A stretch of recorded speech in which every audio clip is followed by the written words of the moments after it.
In 1863, Peter works as a slave in a cotton plantation with his wife, Dodian, and their children. When he learns he's been sold to a new owner, he spends the last moment with his family in prayer until the white men come to drag him out, ignoring the pleas from the children. Peter tries to fight back, yelling and struggling against their hold.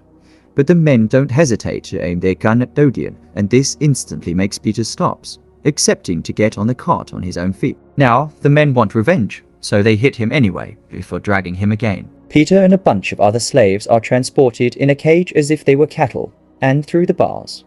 Peter promises his children one day he'll come back for them as they try to run after him in tears. A long time spent on the road, they arrive at their new working location, which happens to be the construction of a railroad. The conditions here are 100 times worse than in the plantations. The heads of the slaves that dare to disobey decorate the entrance as a warning. They sleep in cages, and even while they're behaving and working hard, the white masters won't hesitate to hit them and insult them. To make matters worse, they quote the Bible to justify their actions. There are also lots of feral dogs around, who are sent after any slave that tries to run away. When a slave does misbehave, sometimes they're just whipped, but other times they're shot right there in the middle of the field, and other times the boss Fossil will brand them right on the face. Fossil keeps two men as his right hands, Harrington and Knowles, who was also bought as a slave but was chosen to become part of the guards because of his hunting skills. Peter tries his best to behave, but even when he tries to help his friend Gordon when he falls, he gets yelled at for daring to do anything that isn't working. One evening, after all the slaves are sent back to their cage, they have to watch how John is thrown inside while wiggling in pain because of his branded cheek. A slave named Thomas is trembling in fear, and Peter tries to comfort him by asking him to remember his loved ones and to think of this as just work. He also offers the word of God, who is always watching over them, but John scoffs at him, because clearly there isn't a God that cares about them. Peter doesn't react to the taunt though. He keeps calm and promises John to pray for him. Sometime later, Peter overhears two white guards talking about some very important news. Lincoln has freed the slaves, and now all the ones that managed to escape are running to Baton Rouge to seek help. The conversation suddenly interrupted when a guard notices Thomas made a mistake with the food and intends to punish him, but Peter comes in his defense, explaining he's just a kid. The guard hits him before taking out his gun to point it at Peter, ready to kill him for such insolence. But Fossil stops him because he's taken a particular interest in Peter because of his attitude. Later, when Peter is back in the cage, Fossil approaches him to tell him he's his god and Peter is his dog now, to which Peter replies that then he should be fed the same meat as the dogs. At that moment, Fossil just laughs, but the next day, he puts Peter in chains and makes him kneel in front of him, while his dog keeps barking and growling at Peter, only a few inches between them. Now, the dog has committed Peter's scent to memory. Later over lunch, Peter tells the other slaves about Lincoln and Baton Rouge, which they could reach after 5 days of walking through the swamp. Some of the slaves are hesitant because surviving the swamps isn't easy, but when Peter reminds them they probably won't survive this place either, he gets the support of a few men. Now, they only need to wait for the right time to escape. Sometime later, a slave dies in the middle of work, and the guards make Peter drag him to the pit where they threw all the bodies together. There are some white deserters that should be digging, but as soon as they see Peter, they say a black man should do this instead.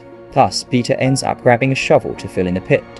Peter realizes this is the perfect chance for him to pull off the plan, so he waits patiently for the guards to be distracted by an explosion on the field and jumps on them to kill them with the shovel and steal a knife before running away. The other slaves and the deserters see this and take the chance to start running as well, hitting a few guards in the way, which allows John to steal a gun. The guards raise the alarm and immediately begin shooting the runners, killing as many as possible before they're lost in the woods. Fossil does some shooting of his own too, killing the deserters, but he hates the fact Peter got away with it and calls for Harrington, Knowles, and the dogs to go after him. Peter manages to team up with 3 of his friends, and he guides them through the forest by keeping an ear out for any dangers approaching. Eventually, they manage to find the swamps, and most of the team doesn't have trouble crossing, but Thomas freezes when he sees the crocodiles, allowing the dogs to catch up with him. After the beasts have done enough damage, Fossil calls them back and demands to know where the group is going, but Thomas refuses to answer. This prompts Fossil to offer a deal. If Thomas tells him where the others are going, he'll allow him to leave. A terrified Thomas confesses what he knows and is indeed allowed to go into the swamp, but as soon as he turns around, shoots him and lets the crocodiles eat him. Meanwhile, Peter, John, and Gordon finish crossing the swamp safely. Peter thinks they should take the other swamps, but John won't take orders from anyone and decides to take the horse trail, feeling like he can stay safe thanks to the gun he stole. Gordon wants to follow Peter wherever he goes, but Peter thinks they'll be harder to track if they split up, so Gordon chooses his own way through the woods after Peter reminds him to follow the sound of Lincoln's cannon. Afterward, Peter begins choosing his own way, only to discover his leg is bleeding because he had been touched by a bullet after all. He needs to do something about it soon, or the dogs will smell the blood, but first, he needs to run for a while to put some distance between him and Farsal. Moments later, Peter comes across a house owned by a white family that also keeps slaves. First, Peter grabs a vine from a tree to tie above his wound as a tourniquet. Then he sneaks around by staying hidden behind a pile of logs. This allows him to reach for some water from the pump and to notice the clothes hanging on a rope, taking a big risk. Peter across the garden and steals a shirt before running into the forest. But one of the family kids sees him and alerts everyone by ringing a bell. Farsal hears the noise and follows it to the house where he's told by the family about the direction Peter took off. Peter's running as fast as possible, only stopping to bandage his wound with the shirt he stole. Moments later, he takes the blood-stained shirt off and hides it in a trunk for the dogs to find while he hides under the swamp water. Farsal and his men fall for the trick and make their way down the road thinking Peter has crossed the swamp, but he actually comes out after the group is gone. Suddenly, a crocodile takes the chance to attack him. So Peter thinks fast and pushes it away with a thick branch before killing it with his knife. At that moment, Dodian wakes up from a nightmare where she saw her husband in danger. The kids wake up as well and worry about their father, but Dodian promises he's alive and that he'll come soon because he survived things no other man could when night falls. Peter hides on top of a tree and uses his knife to remove the swamp leeches from his body, which means some blood drips on the plants surrounding him. Meanwhile, Farsal and his men find the dead crocodile and open it up to find it empty, which means Peter escaped through here. The group decides to camp for the night and feast on the crocodile, which prompts Harrington to actually compliment Peter for his skill. Farsal immediately scolds him for it and tells him about the lesson his father taught him. If you give black people just a tiny thing, they will ask for more and take things like their jobs and their lands. The next morning, Peter continues to run while making sure to keep his body covered with mud and animal excrement. It means he's constantly surrounded by fellies, but it helps cover up his scent. He has to cross another swamp. He thinks about his family and prays to his lord to keep the fear of the beasts away. And when the sun suddenly shines on him, he takes it as a sign. While Farsal splits his group to cover more ground, Peter's lucky to find an abandoned treehouse with clean water and some leftover food. There are also some hot coals, so Peter uses them to heat up his knife in order to cauterize his leg wound. Afterward, he puts the coals on the empty bucket and takes them with him as he climbs a tree to throw the smoke at a beehive. This scares the bees away and allows Peter to take some honey. Farsal sees the smoke and begins riding toward it, but Peter's already on his way out. The treehouse also has a boat that a snake is using as its own hiding place, so Peter carefully pushes it away with a branch before jumping into the boat and sailing away as he enjoys the taste of the honey. In the meantime, Dodian is approached by her master, who tells her he sold her and she'll be gone in 2 days.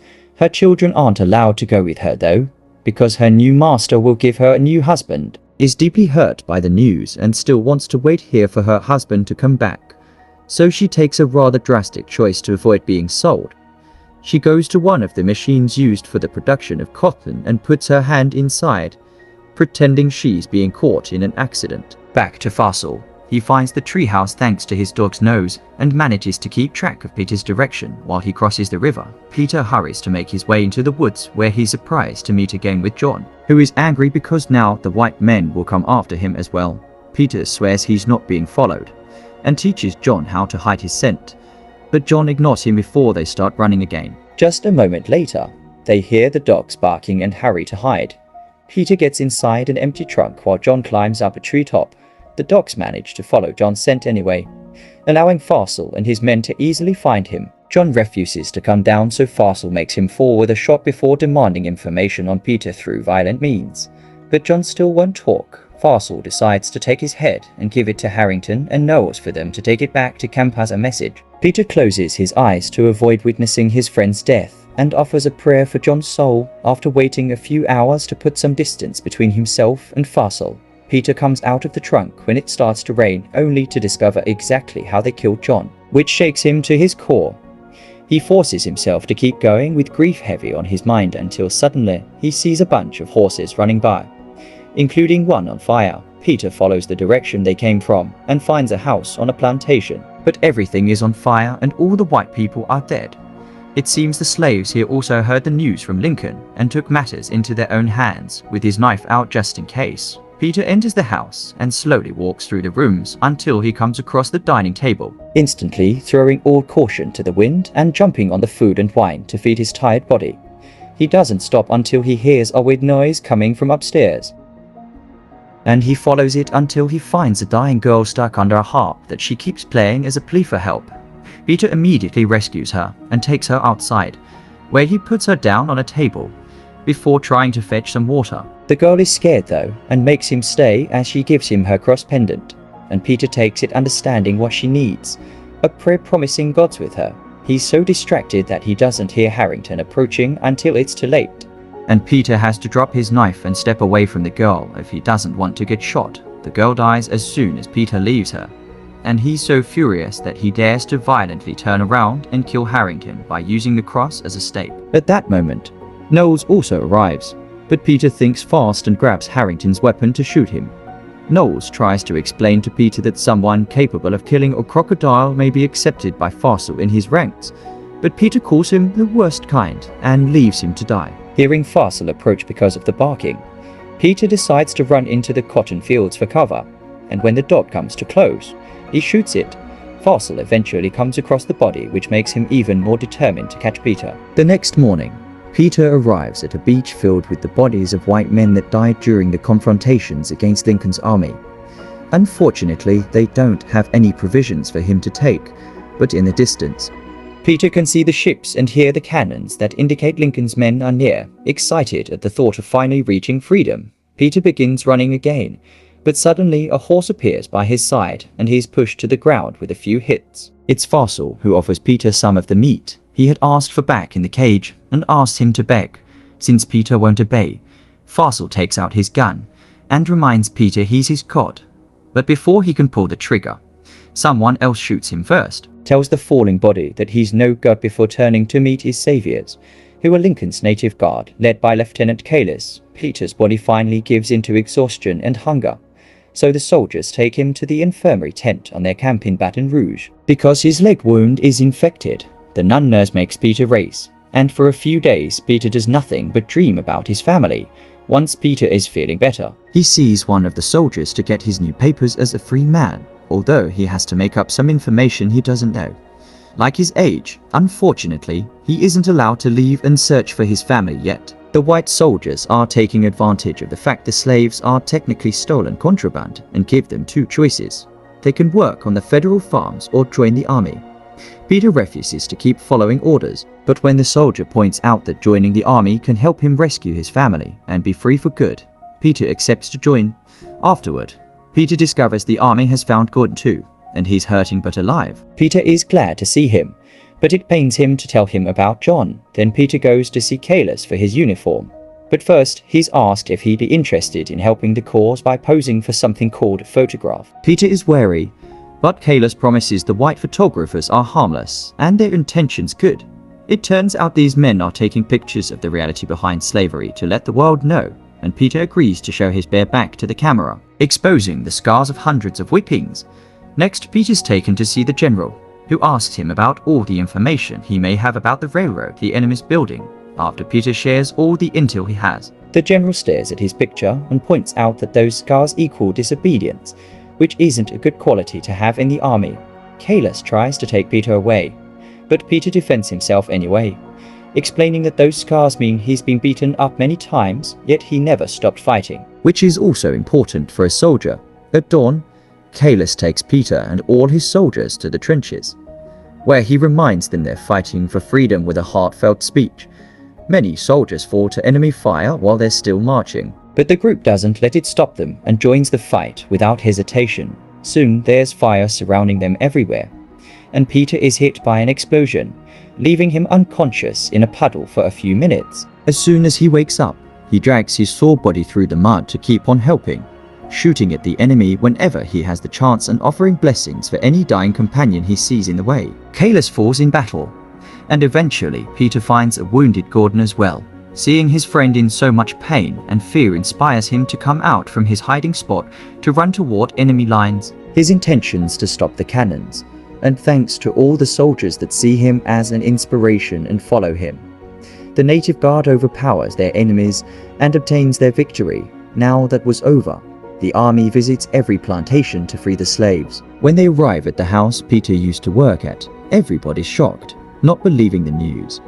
But happiness soon takes over their mood when they finally understand freedom's actually real. After seeing his former master die in the hands of justice, Peter begins looking for his family, almost having a breakdown when he can't find them. However, when he begins offering a prayer under his breath, he glances to his side and lets God guide him to finally find his wife and kids, who run to him to meet him with a hug. The photograph of the real Peter became an iconic part of history and traveled the entire world many times over. In 1863, thanks to Lincoln's proclamation, over 400,000 black people escaped to freedom. By 1865, nearly 4 million slaves in America were recognized as free. Subscribe for more videos like this.